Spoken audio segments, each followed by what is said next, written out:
students, myself Rubina Chaudhary and student, today we are going to start a first chapter of class 10 science 2 and that is known as a heredity and evolution. Student, this chapter is basically divided into two parts. First is known as a heredity and second one is a evolution. Part of a heredity is very small, but again it is a very important part, and yes, it is little bit complicated for you to understand. And then we have evolution, which tell us कि adaptation कैसे हुआ, हम कैसे अपने ancestors से लेके आगे यहाँ तक आए हैं. तो स्टूडेंट, आज जो टॉपिक हम डिस्कस करने वाले हैं, हम बात करेंगे सिर्फ और सिर्फ हेरिडिटी के बारे में. तो बेटा, आप सब जब अपने आप को देखते हो, when ever you look at your self, आप ये देखोगे कि आपकी आईज हो गई या इधर योर नोज, लिप्स कहीं ना कहीं रिजेंबल करते हैं आपके पेरेंट्स से, मतलब वो मिलते जुलते हैं आपके पेरेंट्स से. आपके बाल अगर आपके मदर की तरह है, माइट भी आपकी जो हाइट है वो फादर की तरह है. राइट स्टूडेंट्स, मतलब हम कहीं ना कहीं हमारे जो पेरेंट्स के कैरेक्टर्स हैं वो हमारे अंदर देखने को मिलते हैं. Right students, someone might look, वो अपने फादर की तरह ज़्यादा दिख सकते हैं, कोई अपनी मदर पे होते हैं. तो ये सारी चीज़ें आज से नहीं, बहुत पहले से नोटिस की जाने लगी. अब आज तो हम बेटा बहुत ईजिली जानते हैं कि ये सारी चीज़ें जेनेटिक मटेरियल है and all those thing, but जब ये सब चीज़ों के बारे में नहीं पता था, जेनेटिक मटेरियल्स के बारे में भी नहीं पता था, तो बहुत सारी थियरीज आई थी ये सारी बातों को एक्सप्लेन करने के लिए कि हेरिडिटी है क्या, या हमें किस तरह से अपने पेरेंट्स से कैरेक्टर मिलते हैं, या what are the things that could be done. तो सबसे पहले बच्चों, हम लोग ये देखेंगे कि जब 1980s में या उससे भी पहले 1970s में ये बोला जाने लगा कि जो पेरेंट्स होते हैं उनके ऑफस्प्रिंग उनकी तरह सिमिलर होते हैं, and that is due to the blood relation. ये ब्लड रिलेशन की वजह से होता है. Where student, it was totally incorrect. तो पहली जो थियोरी थी हेरिडिटी को लेके, वो कहाँ से स्टार्ट हुई, जो पहली सबसे इम्पॉर्टेंट थियोरी हुई, और आगे किस तरह से ये चेंजेस देखने को मिले, एंड फाइनली हमें क्या कंक्लूजन मिला, that we are going to see in this lecture. और साथ साथ में स्टूडेंट्स, हम ये देखने वाले हैं कि किस तरह से हमारे पेरेंट के कैरेक्टर्स हमारी बॉडी में आते हैं. ओके स्टूडेंट्स, तो whenever we are talking about heredity, let us try to understand what does a word heredity means. हम सबसे पहले ये समझ लेते हैं heredity होता क्या है. क्लास 10 का पहला chapter and first topic itself is about heredity. तो obviously student, when we are talking about heredity, हमने क्या बोला, पेरेंट्स के कैरेक्टर जो हमारे अंदर आ जाते हैं. ओके, मतलब हम अपने पेरेंट्स से जो सिमिलैरिटी शो करते हैं, उसी सिमिलैरिटीज़ के बारे में बात कर ले, we call it as a heredity. Like when I talk about my parent, तो मैं बहुत ज़्यादा रिजेंबल करती हूँ किससे, अपने फादर से. बिल्कुल उसी तरह से कोई ऐसा है जो अपने मदर से रिजेंबल करेगा, कोई है जो अपने ग्रैंड फादर या ग्रैंड मदर से रिजेंबल करेगा. राइट स्टूडेंट्स, तो हेरिडिटी है क्या. अब देखो, दो पेरेंट्स हैं, ओके, एक मेल है और एक फीमेल है, मेल और फीमेल. इनका मेल जो है ये ब्लैक और हाइट है, मतलब टॉल है. When ever I am talking about male, तो मेल क्या है स्टूडेंट, वो डार्क इन कलर है और साथ साथ में टॉल है. वेरेस जो ये फीमेल है, female is bright in colour, वो ब्राइट है कलर में, और साथ साथ में जो यहाँ पे इसकी हाइट है वो कैसी है स्टूडेंट, स्मॉल है, मतलब वो शॉर्ट इन हाइट है. तो अब क्या होगा बेटा, इनका जो ऑफस्प्रिंग होगा, मतलब इनसे जो बच्चा होगा, वो या तो पूरी तरह से अपने फादर से भी रिजेंबल कर सकता है, मतलब ब्लैक और टॉल भी हो सकता है.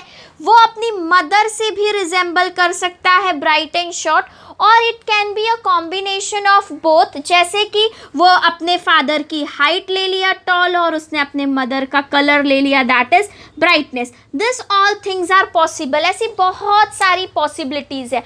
अपार्ट तो स्टूडेंट्स जो इसकी शुरुआत हुई उसके बारे में हम इस चैप्टर में देखने वाले हैं और हेरिडिटी को कैसे एक्सप्लेन किया गया. तो सबसे पहले तो we will be looking at the definition of a heredity.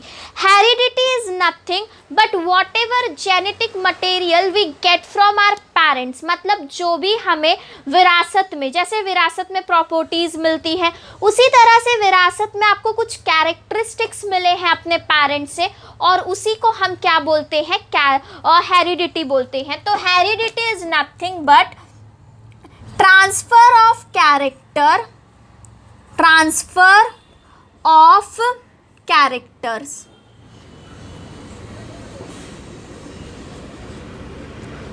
From parents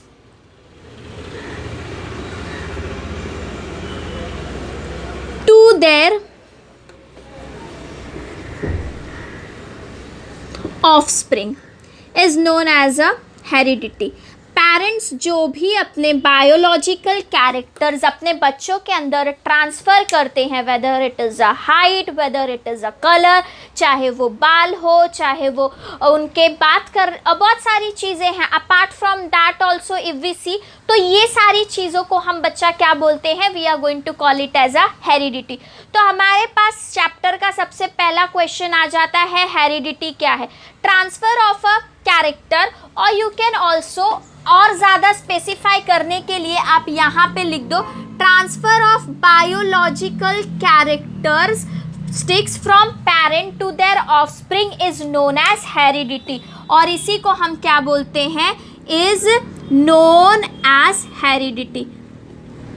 लेकिन बेटा ये इतनी इजीली तो नहीं पता चल गया, राइट. आज हम बोल रहे हैं कि हेरिडिटी जीन्स से आया एंड ऑल दोस थिंग. तो इसकी शुरुआत कहाँ से हुई और हमें कैसे पता चला, late us talk about that. तो पहले क्या माना जाता था, इससे पहले कि जब थियरीज आई कि ये जो हेरिडिटी ट्रांसफ़र है ये इसलिए होता है because they have a blood relation and all those thing. सबसे पहली थियरी और सबसे इम्पॉर्टेंट थियरी जो हेरिडिटी के बारे में किसी ने एक्सप्लेन की थी, then it was John Gregor Mendel. John Gregor Mendel was a scientist and who explained, John Gregor Mendel ये सबसे पहले साइंटिस्ट थे और you can call it as a biologist थे बच्चा, जिसने सबसे पहले हेरिडिटी के बारे में बात की. उन्होंने बोला नहीं, ब्लड रिलेशन जैसा कुछ नहीं है but it is a genes के थ्रू जो होता है ये कैरेक्टर ट्रांसफ़र होते हैं. तो जॉन ग्रेगर मेंडल ने इन अ ईयर 1886 में एक थियोरी दी and that is known as a theory of a inheritance. उन्होंने यहाँ पे एक्सप्लेन किया इनहेरिटेंस बोलो और you can call it as a heredity. John Gregor Mendel ने ये सारी चीज़ें एक्सप्लेन की, उन्होंने एक्सप्लेन किया हेरिडिटी के बारे में. ओके स्टूडेंट, ही एक्सप्लेन कि किस तरह से हमारे बॉडी में जीन्स होते हैं और वो जीन्स हमें हमारे पेरेंट्स से रिजेंबल कराने में हेल्पफुल होते हैं. John Gregor Mendel was a first person to talk about gene and he is known as a father of genetics और ये इन्हीं को हम फादर ऑफ जेनेटिक्स बोलते हैं. स्टूडेंट, सबसे बड़ी बात क्या थी जॉन ग्रेगर मेंडल के बारे में. जॉन ग्रेगर मेंडल ने जीन्स की स्टडी उस टाइम पे करी थी जब माइक्रोस्कोप्स तक के बारे में पता नहीं था. जॉन ग्रेगर मेंडल एक चर्च के यार्ड के पीछे उन्होंने पी प्लांट का एक छोटा सा सेटअप बनाया था और वो उसी से क्या करते थे, अपनी ये पूरी स्टडी को उन्होंने कंप्लीट की. जॉन ग्रेगर मेंडल को स्टूडेंट इस बात का रिकॉग्निशन उनके जिंदा रहते नहीं मिला. वो उन्हें बाद में जब लोगों को पता चला जीन्स के बारे में, then he was rewarded as a father of a genetics. तो हमारे पास अगर हम बात करें तो John Gregor Mendel is known as a father of a genetics and he is also known as a father of modern genetics, पहला ऐसे बंदे थे वो हु टॉक्ड अबाउट जेनेटिक्स, जिन्होंने जीन के बारे में बात किया। अब बेटा ऐसा भी होता है कि बहुत सारे बच्चे होते हैं ना जो जीन को लेके स्टिल कंफ्यूज होते हैं, तो हम लोग बहुत शॉर्टली, वेरेज ये आपके सिलेबस का पार्ट नहीं है, बट समझ लेते हैं कि व्हाट इज जीन। ओके बेटा, तो आप सबने देखा होगा कि हमारे पास सेल है। ओके, सेल के अंदर न्यूक्लियस होता है, our body is made up of a cell, और उस सेल में न्यूक्लियस है। तो बेटा न्यूक्लियस के अंदर बहुत सारे क्रोमोसोम्स हैं, मतलब और डीएनए है। तो ये जो क्रोमोसोम्स हैं, this is a chromosomes which have in our cell. इस क्रोमोसोम का अगर तुम एक छोटा सा सेक्शन कट कर लो, अगर तुम इस क्रोमोसोम का एक छोटा सा सेक्शन कट कर लो, तो यू विल फाइंड कि वो है डीएनए। मतलब chromosome is made up of nothing but it is made up of a DNA. Chromosome किससे बना हुआ है बेटा? तो क्रोमोसोम डीएनए से बना हुआ है। अब जब तुम अपने डीएनए का छोटा सा हिस्सा लोगे तो इसके अंदर कुछ कोडिंग होती है, A G T U C and all those, इसी को हम बोलते हैं जीन। तो अगर आपको ये नहीं पता है व्हाट इज अ जीन, तो I will tell you, gene हमारे बॉडी का जेनेटिक मटेरियल है, मतलब हमारे बॉडी का कोड जो है हमारे बॉडी के, वो सारे के सारे हमारे जीन्स में स्टोर होते हैं।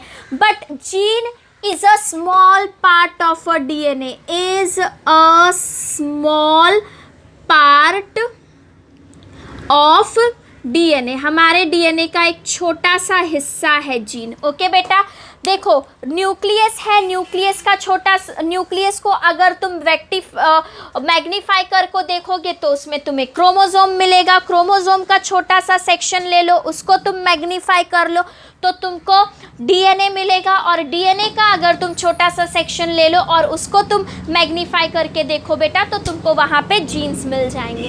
ये हो गया। वेरेस अब अगर हम लोग बात करें तो when you look at yourself and when you compare yourself with your parents, you will find there are various similarity between you and your parents. but बेटा ऐसा भी होता है कि बहुत सारी डिसिमिलैरिटीज़ भी है।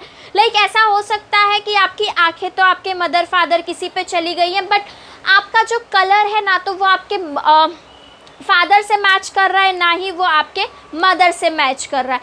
तो आगे जाके हमें इसके बारे में बताया 1901 में एक साइंटिस्ट ने, and he is known as a Hugo de Vries. Hugo de Vries ने 1901 में बेटा ह्यूगो डी वेरिस ने एक थियोरी दी थी, और ये थियोरी को बोला जाता है म्यूटेशनल थियोरी। बेटा इनहेरिटेंस और ये जो तुम्हारा हेरिडिटी का थियोरी था, व्हाट डज इट स्पेसिफाई बच्चा? तो ये बताता है similarity between parents and there offspring. ये सिमिलैरिटी बताता है पेरेंट्स और उनके ऑफस्प्रिंग के बारे में। क्या? थियोरी ऑफ हेरिडिटी या थियोरी ऑफ इनहेरिटेंस। ओके बच्चा, लेकिन म्यूटेशनल थियोरी जो ह्यूगो डी वेरिस ने दिया था, उन्होंने बताया कि why we do not completely resemble with our parents. Like when you look at yourself you will see कि कुछ कैरेक्टरिस्टिक्स ऐसे भी हैं जो आपको अपने पेरेंट्स से मिले हैं, बट और भी ऐसे बहुत सारे कैरेक्टरिस्टिक्स आपके अपने हैं जो आपको अपने पेरेंट्स से नहीं मिले हैं, and that was explained in a mutational theory. And mutational theory talks about sudden changes. तो हमें म्यूटेशनल थियोरी ने कुछ चेंजेस के बारे में बताया। Sudden changes that occur in ourself was explained by mutational theory। बेटा स्टार्टिंग के चैप्टर के फर्स्ट पार्ट में आपको कुछ साइंटिस्ट के बारे में बताया गया है और आपको ये पार्ट अच्छे से समझ लेना है। तो जॉन ग्रेगर मेंडल ने क्या दिया बच्चा? जॉन ग्रेगर मेंडल ने दिया थियोरी ऑफ इनहेरिटेंस या थियोरी ऑफ हेरिडिटी। उन्होंने उसमें एक्सप्लेन किया कि why do we resemble with our parents, और ऐसा कौन सा फैक्टर है जिसकी वजह से हम अपने पेरेंट्स से सिमिलर हैं। फिर उसके बाद आए Hugo de Vries in 1901 and he gave us a mutational theory. Mutational theory tell us why the sudden changes occur in our body. Later on student in 1902 two another scientists came and they were known as a Walter and Sutton. Now in 1902 we got Walter and Sutton, two scientists, pair of a scientist came just exactly in 1902। बच्चा 1902 में दो new scientist आए और इन्होंने पहली बार chromosome को देखा, और वो क्रोमोसोम देखा उन्होंने ग्रास हॉपर के सेल में। In 1902 Walter and Sutton observe pair of a chromosome in grasshopper cell. इससे पहले जब मेंडल ने जीन की बात करी थी ना, there was no microscope, there was nothing to see. Later on जब माइक्रोस्कोप्स आए, क्रोमोसोम्स के बारे में पता चला, डीएनए के बारे में पता चला, and then we came to know about what is gene, और या हमारे बॉडी का जेनेटिक मटेरियल क्या होता है। तो 1902 में वॉल्टर और सुटॉन ने क्या किया बच्चा? observed pair of chromosome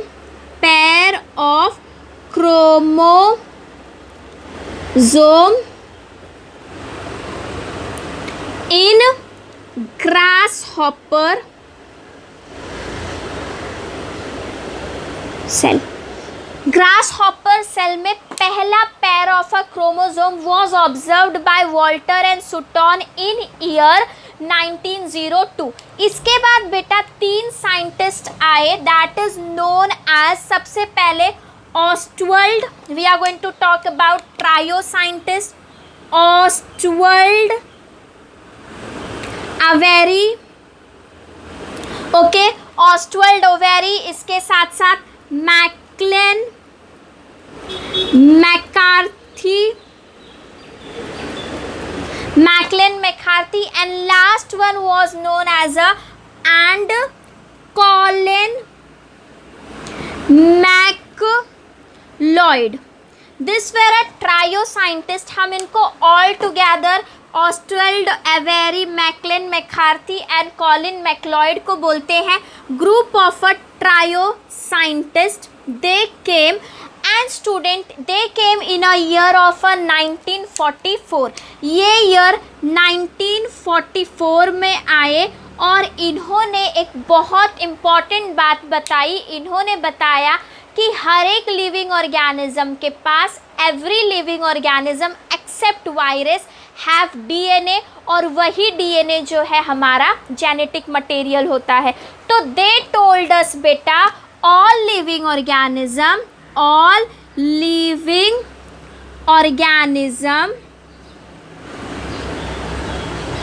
accept virus have DNA as genetic material।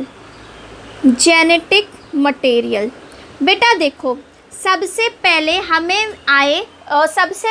1886 में जॉन ग्रेगर मेंडल आए और उन्होंने थियोरी ऑफ इनहेरिटेंस और हमें हेरिडिटी के बारे में बताया। Why do we resemble with our parents, okay student. फिर इसके बाद 1901 में a scientist came and he was known as a Hugo de Vries. Hugo de Vries ने ये बताया कि हमारे बॉडी में क्यों कुछ सडन चेंजेस जो होते हैं वो देखने को मिलते हैं। लेटर ऑन 1902 में students, there was a scientist who is known as a Walter and Sutton and they observed first pair of chromosome, और वो भी ग्रासहॉपर के सेल में।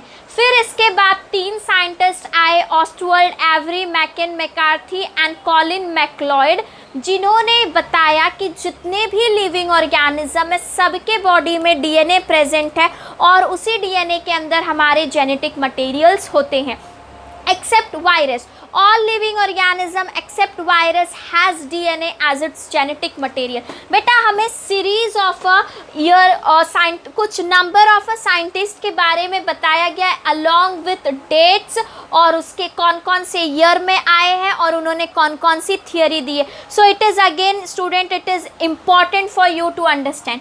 अब इसके बाद हम लास्ट साइंटिस्ट के बारे में बात करेंगे, that is François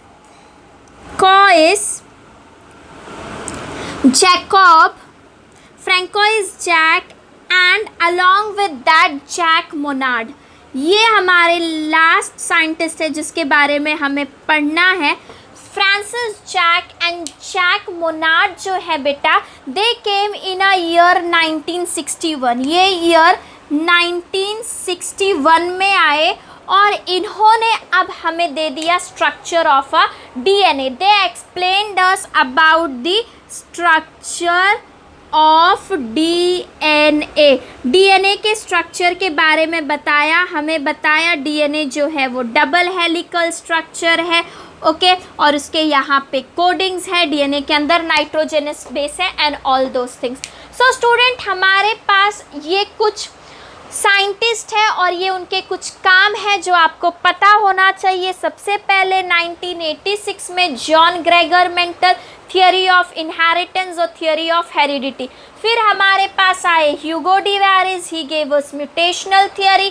then Walter and Sutton, that is they observed a pair of a chromosome in a grasshopper cell. Oswald Avery Maclyn McCarty and Colin MacLeod, they told us कि सारे living organisms में DNA present है as a genetic material except virus. और last में Francis Jacques and Jack Monod ने हमें एक structure दिया डीएनए के बारे में और बताया जो डीएनए है वो डबल हेलिकल स्ट्रक्चर है।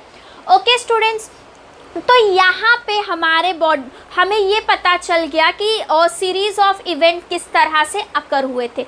आगे जाके बेटा इस चैप्टर में तुम्हें बहुत इम्पॉर्टेंट टॉपिक के बारे में बात करनी है and that is 3 terms, transcription, translation and translocation. Very important, transcription, translation and translocation. Actual में ये होता क्या है और इसका क्या काम है हमारे बॉडी में, let us talk about that student now. Before that student please note down if anything you want to note down.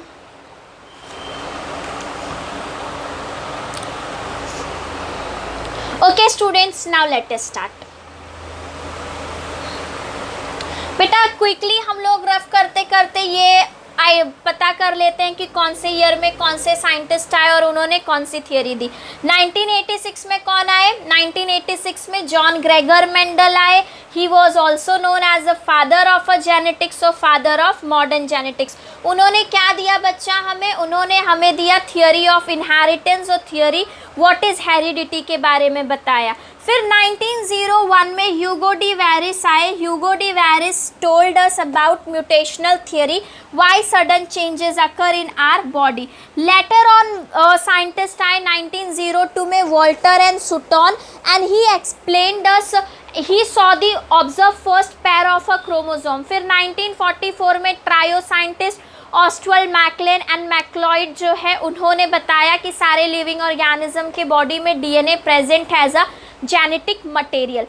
अब आगे जाके बेटा हम 3 टर्म्स के बारे में पढ़ने वाले हैं and that is known as a transcription,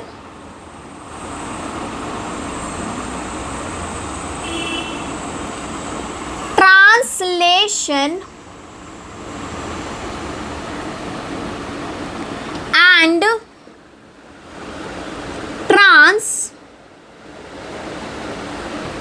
translocation. Transcription, translation and translocation. This is what we are going to discuss here. और यही तुम्हारा हेरिडिटी का सबसे इम्पॉर्टेंट हिस्सा। जैसे ही आप ट्रांसक्रिप्शन, ट्रांसलेशन, ट्रांसलोकेशन समझ लेते हो, you are done with the part of a heredity. अब बेटा पहले तो इसको समझो, it is little bit complicated topic. तुम्हारे बॉडी में डीएनए होता है बच्चा, तुम्हारे बॉडी में डीएनए है, ओके। और हमारे बॉडी में जो डीएनए है ना, ये कहाँ पे प्रेजेंट है? तो मैंने तुमको बताया हमारे बॉडी में न्यूक्लियस होता है और उस न्यूक्लियस के अंदर ऐसे डीएनए प्रेजेंट है, और न्यूक्लियस के बाहर तो बेटा तुम्हारा साइटोप्लाज्म भी है, राइट। ओके, तो तुम्हारे बॉडी के अंदर जो ये डीएनए है ना बच्चा, इसका काम होता है तुम्हारे सारे रिक्वायरमेंट को फिल करना। For an example, formation of proteins करना, तुम्हारे बॉडी में प्रोटीन सिंथेसाइज करना। तो डीएनए का एक बहुत बहुत इम्पॉर्टेंट काम है सिंथेसिस ऑफ प्रोटीन, प्रोटीन बनाना। हमारे बॉडी में जिस भी प्रोटीन की रिक्वायरमेंट है उस रिक्वायरमेंट को फुलफ़िल करना, उसको बनाने का काम किसका है बच्चा? तो उसको बनाने का काम डीएनए का है। अब डीएनए ये काम कैसे करेगा और डीएनए कैसे क्या होगा, that all we have to see in transcription, translation and translocation. ये तुम्हारा सेल है, ये सेल का साइटोप्लाज्म है, ओके बच्चा, और ये तुम्हारे सेल का न्यूक्लियस है, और न्यूक्लियस के अंदर तुम्हारा जो डीएनए है वो बैठा हुआ है। बेटा हो क्या रहा है यहाँ पे, तुम्हारे डीएनए को प्रोटीन बनाना है, लेकिन प्रॉब्लम ये है डीएनए प्रोटीन बनाने के लिए न्यूक्लियस से बाहर नहीं जा सकता है, और उसको न्यूक्लियस से बाहर जाना पड़ेगा अगर उसे प्रोटीन बनाना है तो। फॉर एन एग्जाम्पल, तुम घर में बैठे हुए हो, राइट, और तुम्हें किसी भी सामान की ज़रूरत है, तो अब अगर तुम घर से बाहर नहीं निकल सकते हो तो व्हाट ऑप्शन यू हैव, तुम वो काम किसी और से करवा लो। तुम क्या करोगे, एक बंदे को जाके या किसी दूसरे इंसान को जाके ये बोलोगे मुझे ये चाहिए, मुझे ये लाके दे दो, वो जाएगा शॉपकीपर के पास, शॉपकीपर के पास से जाके वो चीज़ को ले आएगा, राइट बेटा। तो यहाँ पे जैसे मैं अगर घर से बाहर नहीं निकल सकती थी तो मैंने थर्ड पर्सन की हेल्प ली, बिल्कुल उसी तरह से जो तुम्हारा डीएनए है बेटा, काम बड़ा सिंपल सा है। डीएनए है और हमारे डीएनए को बनाना है प्रोटीन, प्रोटीन बनाना है हमारे बॉडी में के प्रॉपर ग्रोथ के लिए, प्रोटीन सिंथेसिस करना है। लेकिन बेचारे डीएनए की मजबूरी है कि वो क्या कर सकता है, हमारे न्यूक्लियस से बाहर ही नहीं निकल सकता है, और प्रोटीन बनाने के लिए उसको न्यूक्लियस से बाहर निकलना पड़ेगा। तो वो क्या करता है, वो अपने फ्रेंड, जैसे तुम घर से नहीं निकल सकते थे तो तुमने किसी की हेल्प ले ली, बिल्कुल उसी तरह से तुम्हारा डीएनए खुद ना निकल के अपने फ्रेंड को, मतलब आरएनए को अपने पास बुलाएगा। उसने बुलाया आरएनए को, ठीक है, उसने आरएनए को बताया मुझे ये करना है। आरएनए के पास कोई रिस्ट्रिक्शन नहीं है, कोई मजबूरी नहीं है, वो हर जगह जा सकता है, वो न्यूक्लियस में भी चला गया, वो साइटोप्लाज्म में भी चला गया, वो राइबोसोम्स में भी चला गया। RNA can travel anywhere, single helical structure है ना, इजीली फ्लो होगा। तो डीएनए ने बताया कि मुझे ये काम करवाना है, ठीक है। तो आरएनए के और भी दोस्त थे, आरएनए के 3 दोस्त हैं बेटा। जो तुम्हारा आरएनए है, देखो सबसे पहले क्या हुआ बेटा, इसको समझ लो, कंसेप्ट वाइज समझ लो, बहुत इंपॉर्टेंट टॉपिक है। Then we will write down all the definition, transcription क्या है, ट्रांसलेशन क्या है, ट्रांसलोकेशन क्या है, बहुत सिंपल है, बट कंसेप्ट को समझो। कंसेप्ट यहाँ पे थोड़ा सा डिफिकल्ट हो जाता है आप लोगों के लेवल के हिसाब से। डीएनए साहब थे जिनको क्या करना था, कुछ काम करवाना था, मतलब प्रोटीन सिंथेसाइज करना था, बट उनकी मजबूरी थी, वो घर से बाहर नहीं निकल सकते थे, मतलब वो न्यूक्लियस से बाहर नहीं निकल सकते थे। तो उन्होंने अपने दोस्त को बुलाया, किसको, आरएनए को। अब आरएनए को जो काम बोला वो काम बड़ा है बच्चा, तो आरएनए ने क्या किया, अपने 3 दोस्तों की मदद। आरएनए के 3 टाइप्स होते हैं बेटा, आरएनए के 3 टाइप्स होते हैं।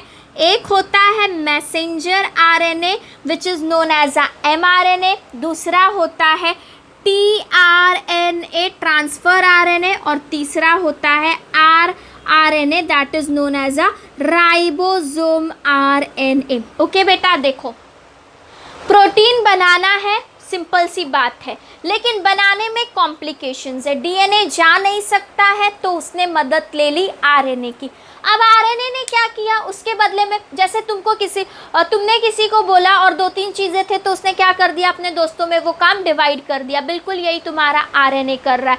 वो क्या कर रहा है, वो इस पूरे प्रोसेस को 3 पार्ट्स में डिवाइड कर लेगा। अब देखो बेटा, यहाँ पे समझो डीएनए न्यूक्लियस में था, पूरा प्रोसेस साइटोप्लाज्म में भी होगा, तो हमने आरएनए की हेल्प ले ली। अब हम लोग देखते हैं कि what we are going to see here, let us सी।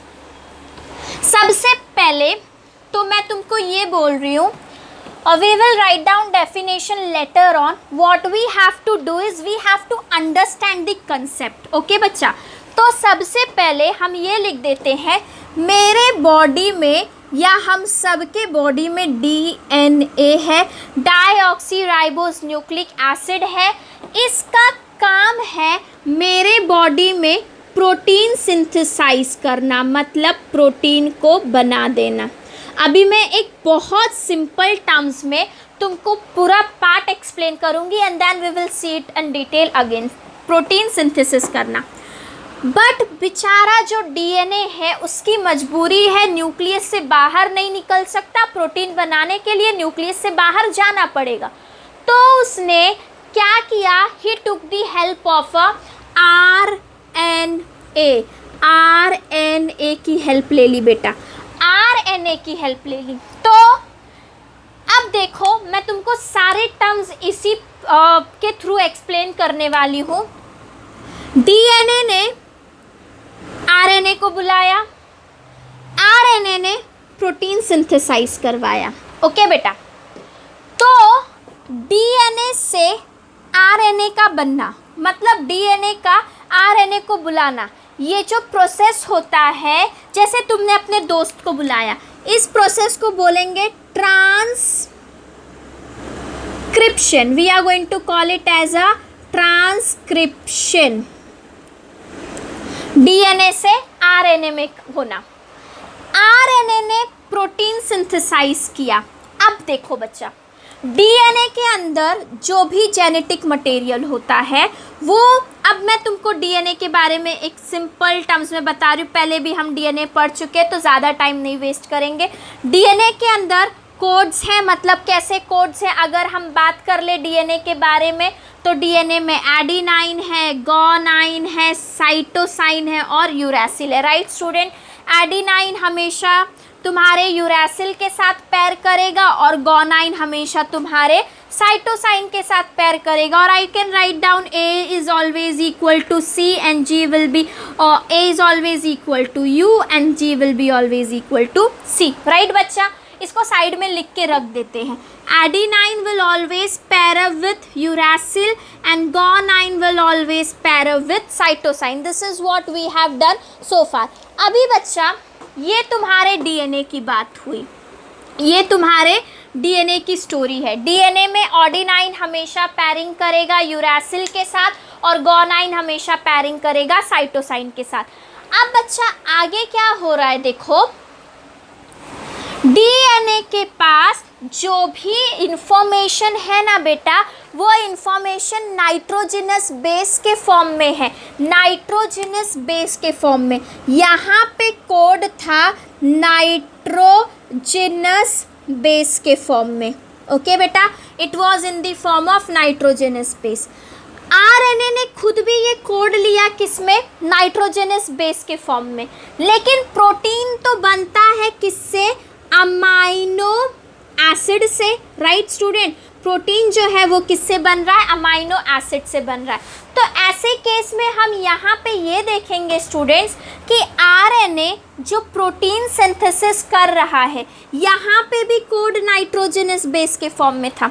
अगर तुमको कोई एक लैंग्वेज में कुछ आके बता दे और फिर आगे जाके तुम उसको दूसरे लैंग्वेज में कन्वर्ट कर दो बेटा, तो हम उसको क्या बोलते हैं, टू ट्रांसलेट। राइट, बिल्कुल उसी तरह से this is what your RNA and your this protein synthesis takes place. इसने नाइट्रोजनस बेस का जो कोड था उसको अमाइनो एसिड के फॉर्म में कन्वर्ट कर दिया, तो हमने इस प्रोसेस को बोल दिया ट्रांसलेशन। ट्रांसलेशन। ओके बच्चा, डीएनए से आरएनए बनना, this synthesis of RNA from DNA is known as a translation. DNA से आरएनए बनना। आरएनए बनने का जो प्रोसेस होता है डीएनए से, उसी को ट्रांसलेशन बोलते हैं। तुम जिस भी वर्ड में लिखो सही है। The synthesis of RNA from DNA is known as a translation. The synthesis of RNA from DNA is known as a translation. It's one of the same thing. You can write down in any way which you want. तो तुमको सिर्फ ये बताना है transcription क्या होता है, DNA से आरएनए बनना। ट्रांसलेशन क्या होता है, आरएनए से प्रोटीन सिंथेसाइज करने के प्रोसेस को हम ट्रांसलेशन बोलते हैं। अब बेटा मैं तुमको ट्रांसलोकेशन थोड़ी देर बाद बताऊंगी। इसी में एक और वर्ड है which is known as a central dogma.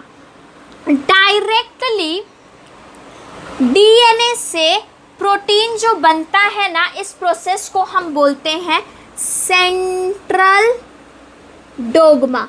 क्या बोलोगे बच्चा, सेंट्रल डोग्मा बोलोगे। देखो बेटा सिंपल सी बात है, तेरे डीएनए है, डीएनए को प्रोटीन बनाना है। The process of synthesis of the process of protein synthesis. अब हम लोग ये डेफिनेशन वन बाय वन लिखते जाते हैं and then we will understand in detail once again. सबसे पहला डेफिनेशन हम लिखेंगे सेंट्रल डोग्मा का। What is central dogma? Central dogma क्या होता है? सेंट्रल डोग्मा में प्रोटीन बन रहा है, डीएनए बना रहा है, लेकिन आरएनए की मदद लेके। किसकी मदद लेके? आरएनए की मदद लेके। तो इसी प्रोसेस को हम क्या बोलते हैं, सेंट्रल डोग्मा। बेटा याद रखो, डीएनए प्रोटीन सिंथेसिस कर रहा है with the help of RNA and this is known as a central dogma.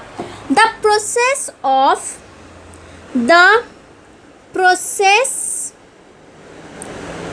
of protein synthesis, the process of protein synthesis from DNA। कहाँ से बन रहा है? डीएनए से। from DNA, लेकिन किसकी हेल्प से? आरएनए की हेल्प से।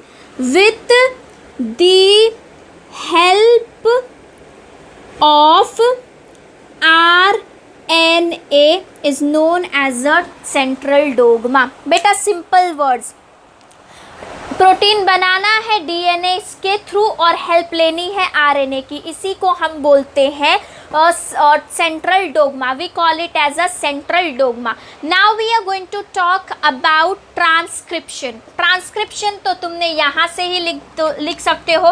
ट्रांसक्रिप्शन क्या है? Transcription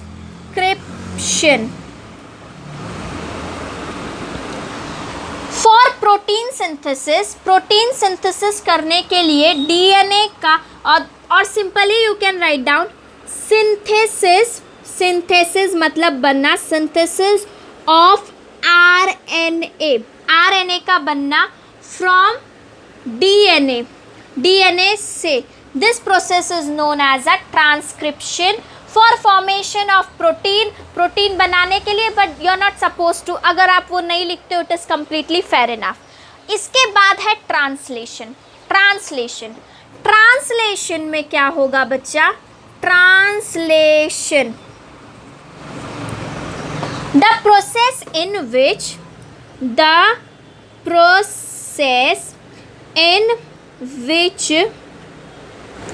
RNA in which protein is synthesized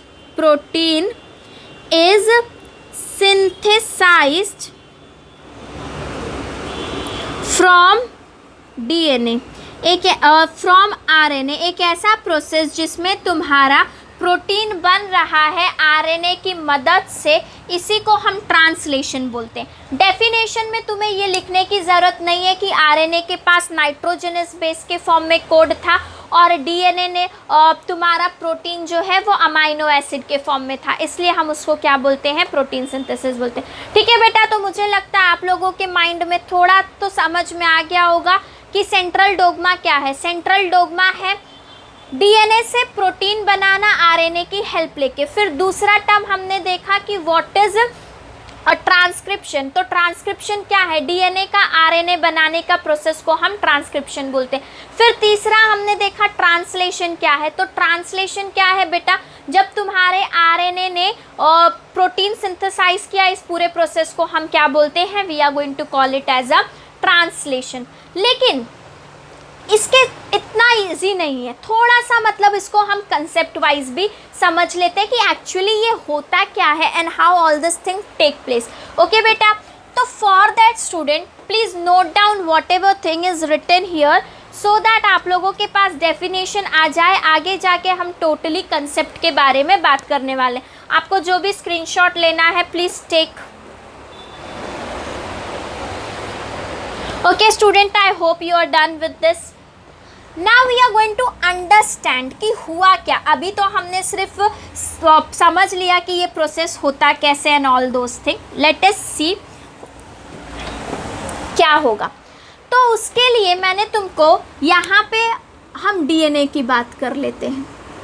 हमारे पास आ गया डीएनए। ओके बच्चा, डीएनए में ना बेटा एडेनाइन जो है तुम्हारा, your adenine will always pair with thymine and जो तुम्हारा यहाँ पे गुआनाइन है वो हमेशा पैर करेगा किसके साथ, साइटोसाइन के साथ। ओके बेटा, तो यहाँ पे हमारे पास आ गया adenine, thymine, guanine and cytosine. This is what we can see in a DNA.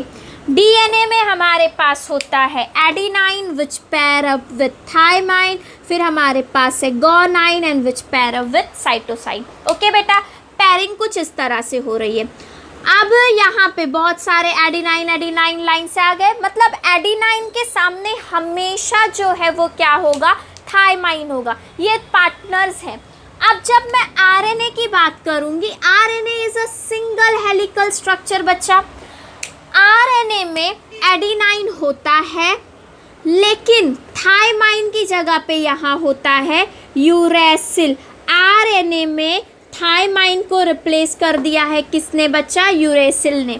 जहाँ पे भी थाइमाइन आता है ना डीएनए में, वहाँ पे आरएनए में उसकी जगह पे आ रहा है यूरेसिल।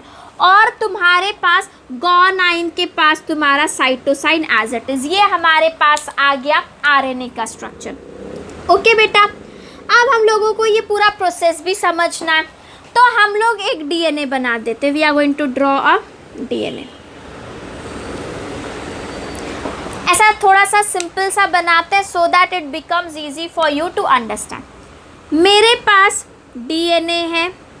ओके, ये मैं उसके कोड्स लिख रही हूँ। ऐसे तीतले कोड्स होते नहीं है, but to make it simple I am going to draw it in this particular manner.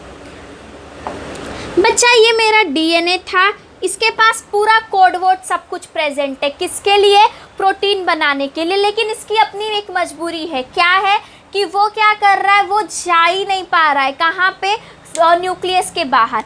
तो यहाँ पे इसके पास था एडेनाइन एडेनाइन एडेनाइन, तो एडेनाइन के सामने हमेशा क्या आएगा बच्चों, थाइमाइन थाइमाइन और थाइमाइन। ओके स्टूडेंट, फिर यहाँ पे इसके पास आ गया साइटोसाइन, तो यहाँ पे गुआनाइन, फिर साइटोसाइन, गुआनाइन, फिर से आ गया एडेनाइन एडेनाइन, थाइमाइन थाइमाइन, फिर यहाँ पे साइटोसाइन साइटोसाइन, तो यहाँ पे आ गया गुआनाइन गुआनाइन। इस तरह से मेरा पूरे डीएनए के ऊपर कोडिंग थी। ये मेरा डीएनए का डबल हेलिकल स्ट्रक्चर है। डीएनए के पास ये कोड प्रेजेंट है, यही जो है ना AAACCC AAACCC, यही उसका कोड है बच्चा। अब ये क्या करेगा, ये अपने दोस्त आरएनए को बुलाएगा। ठीक है, आरएनए आ गया। अब बेटा यहाँ पे ना न्यूक्लियस के अंदर हो गई आरएनए की एंट्री। डबल हेलिकल स्ट्रक्चर, ऐसा डायग्राम तुम अपने टेक्स्ट बुक्स में देखोगे। ये मेरा डीएनए था ब्लैक वाला। अब डीएनए के बाद आ गया हमारे पास आरएनए। अब तुमको ये, जैसे तुम अपने दोस्त के पास गए और तुमने उससे जाके पूछा क्या क्या करना है। ओके, तो आरएनए ने सब कुछ कोड कर लिया। जो भी डीएनए के पास था उसने सब कुछ उसको कोड कर लिया बेटा। जैसे कि जहाँ पे एडेनाइन था, एडेनाइन एडेनाइन एडेनाइन, फिर cytosine cytosine, adenine adenine, cytosine cytosine, ये तुम्हारा आ गया। ओके, ये ले लिया। अब ये जो लेने के लिए आया है ना बच्चा, ये वाला आरएनए, इसको हम बोलेंगे मैसेंजर आरएनए। कौन है बेटा ये? Messenger RNA. वो जो मैसेज को लेके आ गया उसे हम मैसेंजर आरएनए बोलेंगे। अब ये मैसेज को लेके ये पूरी स्टोरी हो रही थी न्यूक्लियस के अंदर। न्यूक्लियस के अंदर से अब बाहर आ गया तुम्हारा आरएनए। हमने आरएनए को एकदम सिंगल मतलब स्ट्रैंड के हमने एकदम स्ट्रेट बना लिया है। अब तुम्हारे आरएनए ने आया यहाँ पे, कहाँ पे? सेल से बाहर, मतलब अब ये आ गया है साइटोप्लाज्म में। ये पूरा काम किसने किया? कोड लाने का काम किसने किया? मैसेंजर ने। ओके, अब इसके ऊपर कोड था ए, फिर था सी, फिर आया ए, सी, वॉट एवर। ओके स्टूडेंट्स, तो हमने इतना कोड लिख दिया। ये मेरा मैसेंजर आरएनए था जो कोड लेके आ गया। अब इसके बाद अगर हम लोग बात करें व्हाट नेक्स्ट विल हैपन बेटा, तो यहाँ पे अब 3 कोड के सेट को, एक कुछ और पॉइंट्स है जो देख लो, 3 कोड के सेट को एक साथ में ट्रिपलेट कोडॉन बोलते हैं। Triplet codon set of 3 code A, या मतलब ए है, या फिर ए सी है, ए सी है, सी है। 3 के कोड को हम क्या बोलते हैं? Triplet codon. तो एक और चीज़ यहाँ पे हम लिख देते हैं, ट्रिपलेट कोडॉन क्या होता है? Triplet codon. ओके बच्चा, हम 1 बाय 1 सारी चीज़ें देख रहे हैं। तो ट्रिपलेट कोडॉन क्या होता है? Triplet codon, the code of each amino acid, it is a code of each amino acid. ये एक अमाइनो एसिड का कोड है जिसके अंदर 3 न्यूक्लियोटाइड्स है, मतलब 3 नाइट्रोजनस वेट्स है, which consist of 3 nucleotides, which consist of 3 nucleotides. Set of a 3 code is altogether known as a triplet codon. Student, triplet codon के बारे में बताने के लिए हमारे इंडियन बेस्ड एक scientist that is known as a doctor Harvind Khurana का एक मेजर कंट्रीब्यूशन है स्टूडेंट्स। उन्होंने जो हमें बताया है कि प्रोटीन्स में 20 तरह के अमाइनो एसिड्स होते हैं, और साथ साथ में उन्होंने हमें बताया था about triplet codon. So student please remember, Indian based origin scientist known as a doctor Harvind Khurana has a major contribution in triplet codon as well as student, उन्होंने हमें बताया था about students 20 amino acid. Okay बेटा, तो यहाँ पे हो गया। अब ये जो 3 का सेट होता है ना, इसे हम क्या बोलते हैं? ट्रिपलेट कोडॉन बोलते हैं। यहाँ से इस कोड को लेके जाएगा, 3 के कोड को, 3 का कोड एक साथ में जाएगा। कौन लेके जाएगा? Transfer RNA. कौन लेके जाएगा बच्चा? Transfer RNA. ट्रांसफर आरएनए क्या करेगा? एक एक कोड को लेगा और उस कोड को लेके चला जाएगा। That is known as a transfer RNA. Along with that my students, ये क्या कर रहा है? देखो बेटा, जहाँ पे ए आया वहाँ पे तो तुम्हें थाइमाइन डालना था, लेकिन ये साथ में डिकोडिंग भी करेगा। जहाँ पे थाइमाइन आया था वो वहाँ पे क्या डाल देगा? यूरेसिल डाल देगा। मतलब यहाँ पे अगर थाइमाइन है तो RNA will instead of putting that thymine, वो क्या करेगा? यूरेसिल डाल देगा। अब ये सारे के सारे कोड कौन से फॉर्म में थे बेटा? ये सारे के सारे कोड नाइट्रोजनस बेस के फॉर्म में थे, और इसको ये ले जाके क्या करेगा? अमाइनो एसिड के फॉर्म में कन्वर्ट कर देगा। ये इसको अमाइनो एसिड के फॉर्म में कन्वर्ट कर देगा स्टूडेंट। अब अगर हम लोग देखें तो राइबोसोम्स क्या करते हैं? 3 कोड को लेते हैं, उसे भेजते हैं, फिर नेक्स्ट 3 पे आते हैं, फिर नेक्स्ट 3 पे आते हैं। तो राइबोसोम क्या करते हैं? हम लोग अभी बात करने वाले हैं लास्ट डेफिनेशन के बारे में, that is known as a translocation. बच्चा ट्रांसलोकेशन क्या होता है? If we are talking about translocation, तो ट्रांसलोकेशन में here you will say ribosome move from one triplet codon to another triplet codon. Ribosome move from one triplet codon to another. Ribosome एक triplet codon से move करेगा कहाँ पे? दूसरे पे। Ribosome move from one triplet codon to another and this process, और इसी process को हम क्या बोलते हैं? ट्रांसलोकेशन। एक जगह से दूसरी जगह पे जा रहा है ना, अपनी जगह बदल रहा है। यहाँ का कोड लेगा, उसको ट्रांसफ़र कर देगा, फिर यहाँ से अब यहाँ पे आ जाएगा, दूसरे पे गया, फिर तीसरे पे गया, और ऐसे ऐसे वो धीरे धीरे आगे चला जाता है, और इसी को हम क्या बोलते हैं? ट्रांसलोकेशन बोलते हैं। लास्ट में बेटा ये कोड जाके डिकोड होते हैं which is known as a anticodon, और जहाँ पे तुम्हारे कोड को क्या किया जाएगा? डिकोड किया जाएगा। And this is student what we have seen, translation, translation, translocation, central dogma. एक बार फिर से रिवाइज कर लेते हैं बच्चा। सबसे पहले हम साइंटिस्ट की बात करते हैं। सबसे पहले 1886 में जॉन ग्रेगर मेंडल आए, उन्होंने थियोरी ऑफ इनहेरिटेंस दी।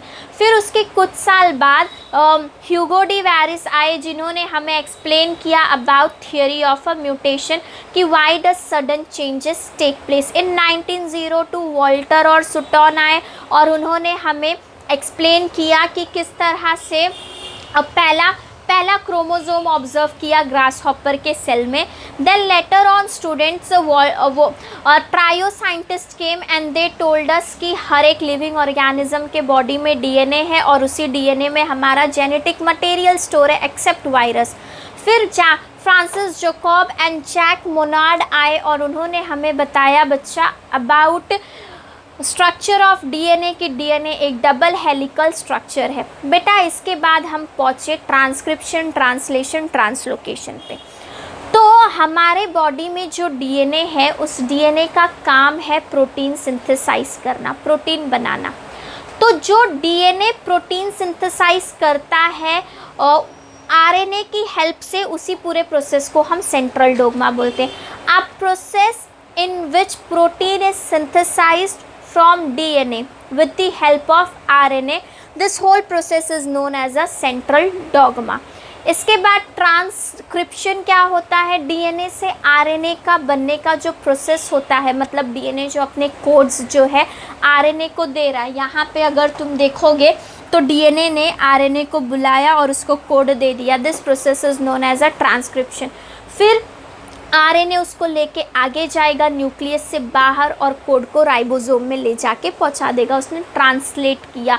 और लास्ट में राइबोसोम एक जगह से दूसरी जगह पे मूव हो रहे थे, तो we call it as a translocation. Okay students, तो यहाँ पे हमने हेरिडिटी के बारे में बात कर ली। Student, have you ever thought कि हेरिडिटी के बारे में पढ़ना इतना ज़रूरी क्यों है? Why is it necessary to know about heredity, या हमारे बॉडी में जो चेंजेस हो रहे हैं इसके बारे में क्या? तो स्टूडेंट ये एक बहुत अच्छी लाइक आप लोगों ने पहले देखा होगा कि ऐसे बहुत सारे डिजीज़ थे, जेनेटिक डिसऑर्डर्स थे बच्चा, जिनको हम ट्रीट नहीं कर पा रहे थे। अगर हमें हमारे जीन के बारे में प्रॉपर नॉलेज हो तो it is possible to treat that genetic disorders जो आपको विरासत में मिलते हैं। ऐसी कुछ बीमारियां होती हैं जो जनरेशन टू जनरेशन क्या होती हैं बच्चा, कैरी फॉरवर्ड होते रहती हैं। तो इन बीमारियों को ट्रीट करने के लिए, इनका ट्रीटमेंट करने के लिए genetic is very important. Okay student, तो आज के लेक्चर में हम लोगों ने अपने हेरिडिटी का पार्ट कवर कर लिया है। बेटा हेरिडिटी के पार्ट में आप लोगों के लिए 3-4 डेफिनेशंस जो मैंने लिखाए थे, और यहाँ पे ट्रिप्लेट कोडॉन और ट्रांसलेशन का डेफिनेशन है बेटा, ये दोनों डेफिनेशन और वो 5 डेफिनेशन, और ये कंसेप्ट वाइज समझने के लिए आपके पास है। इतना चीज़ आप कर लोगे तो you will be able to answer any question that comes in your board exam. Triplet codon क्या है बच्चा? तो 3 को मिला के एक कोड बना दिया गया है, 3 न्यूक्लियोटाइड्स को मिला के, और उसी को हम क्या बोल रहे हैं बेटा, हम उसी को ट्रिपलेट कोडॉन बोल रहे हैं। तो that's all student for today, we have completed all the part of a heredity. और अब हम अपने नेक्स्ट लेक्चर में इवोल्यूशन की बात करेंगे, किस तरह से एक सिंगल यूनिसेलुलर ऑर्गेनिज्म से जहाँ पे अर्थ की शुरुआत हुई, अब हम जैसे ह्यूमंस जैसे कॉम्प्लेक्स मल्टी सेलुलर ऑर्गेनिज्म आने का जो पूरा प्रोसेस था, जो थियरीज़ थी, हम उन थियरीज़ के बारे में डिस्कस करने वाले हैं। Thank you student for watching my lecture and keep watching my lectures.